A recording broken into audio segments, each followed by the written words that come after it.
It has recently announced a return to profit. So something changed there. I've got Kate Hardcastle with me, who's consumer and retail expert. Morning, Kate. Hello, good morning. Thanks for joining us, Kate. Let's almost start at the very beginning with the John Lewis partnership, because if we've got somebody from Tesco now taking over, can you just explain how the partnership works in a very different way to how Tesco, listed on our stock markets where people can buy shares in it, would work itself? Well, it is a very different model, and it basically means that all of its employees are responsible in running the organisation, and that means that over the years we've seen a very different model from that. It's gained much more trust and authenticity at times because people have understood that this is a model that isn't just purely about that commerciality of keeping its shareholders happy, that it's doing the right thing. And over the years, it's become famous for things like its never knowingly undersold promise, which was a very big part of its marketing makeup. So I think the organisation has garnered trust and authenticity and respect like no other retailer really out there, which has served it well. But we know that as it hit big changing points over the past few years, which have been under the command of Dame Sharon White, there has been a lot of things going on culturally as well. We've gone through big changes such as a pandemic, the cost of living crisis, etc. So I think a lot has been chalked up under Dame Sharon White's overview. Some of that was unavoidable, had to change. I think we were going to see things like store closures anyway and possibly job cuts as the business needed to remodel in a high-paced change of consumer evolution. But some of it certainly has been with criticism and challenges that this was a brand that had so much more at its core, it didn't have to go through the pain points that it has. Yeah, and given that Dame Sharon White will now become the shortest-serving boss in its 100-year history, so I think is Jason Terry going to be the 7th boss in that history now, in that position as chair. Let's just have a look at some of the things that have happened in recent years at the business. I mean, what kind of business was Dame Sharon White taking over at first? Because you say some of the things were avoidable. Was John? I don't remember John Lewis necessarily being all guns blazing at the point that she was taking over.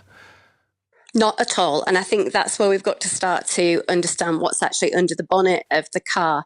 There was certainly some challenges that perhaps John Lewis hadn't responded to quickly enough. Maybe they were seen as a little antiquated, dragging their feet a little bit when it came to things like the digital transition and moving into grocery retail in the explosive way that we saw those challenges from brands Aldi and Lidl come into the market place and disrupt. Now, many people might not think Waitrose is immediately impacted by Aldi and Lidl, but if Aldi and Lidl shake up the brands like Tesco, that means there's pressure on all parts of grocery, and that means everyone's got to look at what they're doing. So I think when we start thinking about the business, what she probably took on was an organisation that hadn't made big investments, hadn't probably made changes in the right places, certainly wasn't known for high levels of fashion, and was probably resting on the laurels of its brand of old that was serving it well still, but there was going to be a finite time to that.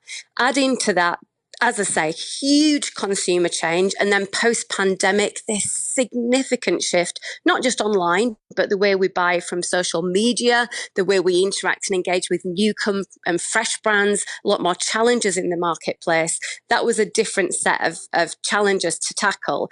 And what Dame Sharon White said, her clear message was, I'm not going to take short-term measures here. These are long-term pieces. And you and I were having conversations about announcements she was making on using that brand asset to maybe go into financial markets, do more with their brand in financial banking, etc. And even rentals we're talking about, Sean, you know, the idea that they would take on housing, maybe refurnish it and become renters, so landlords effectively. Those challenges and changes were met by a lot of criticism. And there was always this comeback, I think, with Dame Sharon White, that because she wasn't from retail, there was a lot of criticism that she wasn't the right person for the job. I didn't particularly have as much of a challenge because I think newcomers can come into a marketplace, shake things up and change things.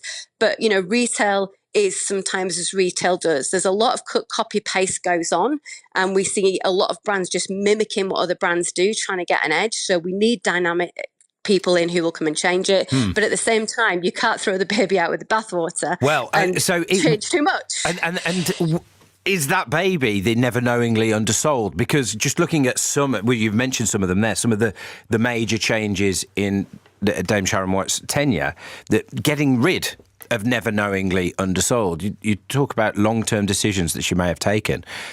Would you, Kate, if Jason Tarry, wouldn't surprise me if he did, got on the phone to you, asked you for your advice, what do you think should happen next at John Lewis? If the new boss at John Lewis asked you, should we be bringing back this never knowingly undersold thing so that we can have a slogan to hold on to again, should they do that, or was it the right decision?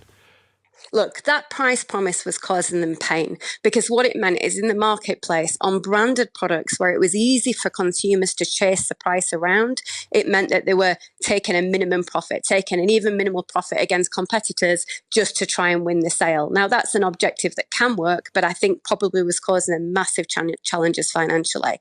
What I would say is somewhere along the line, consumers have become so fatigued and so challenged by the service element, the store experience, even some of the customer service follow-up that happens, that they've started to lose the magic.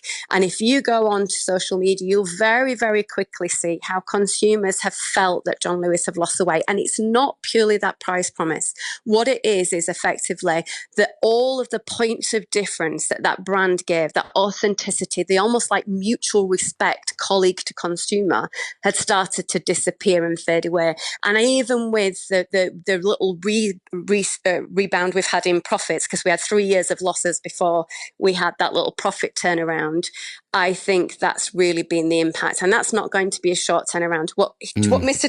Terry has to do, I think, is come in, deliver short-term tea-like type strategies, keeping the light on, and then look also at the big focus, the candelabra, because this is a brand that needs to have strategies that will go on another 100 years as well. Okay, that has been difficult for Dame Sharon White, hasn't it? As we've seen certain ideas, whether you agree with them or not, there's some of them have triggered quite a large response from those partners, those employees at John Lewis. There was a time where it was mooted, wasn't it, that maybe they'd try and get some investment into John Lewis, and would that mean giving away some of the ownership in some form? Just merely those kind of questions must have been a bit of a jolt for employees at a business that hasn't been run like that for 100 years.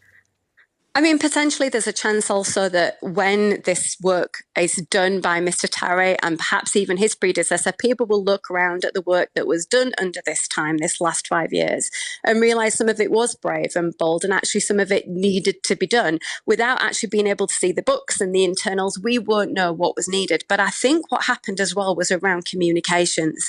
There seemed to be a lot of shock tactics that came out into the marketplace, worried people in terms of what the brand was going to stand for, and actually almost put them off. And then there were really small things that made a massive difference to consumers. We saw this at Marks and Spencer as well. There would be some change in the reward scheme or the voucher, but it was those small thank yous that absolutely made the point of difference for John Lewis. And I think that really impacted consumers as well. If I don't feel treated worthwhile here, then why am I going to keep giving my business when the competition's getting so good? It would be remiss of me not to mention the success that Marks and Spencer have had of late, and that was after a big turnaround piece. We never thought perhaps sometimes we'd see Marks and Spencer's get the groove back on, but they did. Food was always working well for them, but now they're really catching up. That's a key competitor. But also the rest of the marketplace, be it on fashion, Inditex and the Zara group, be it the value operators, be it new entrants into the market. There's just been so much change, and the consumer finds it so easy to find those competitors that you're having to up your game more and more.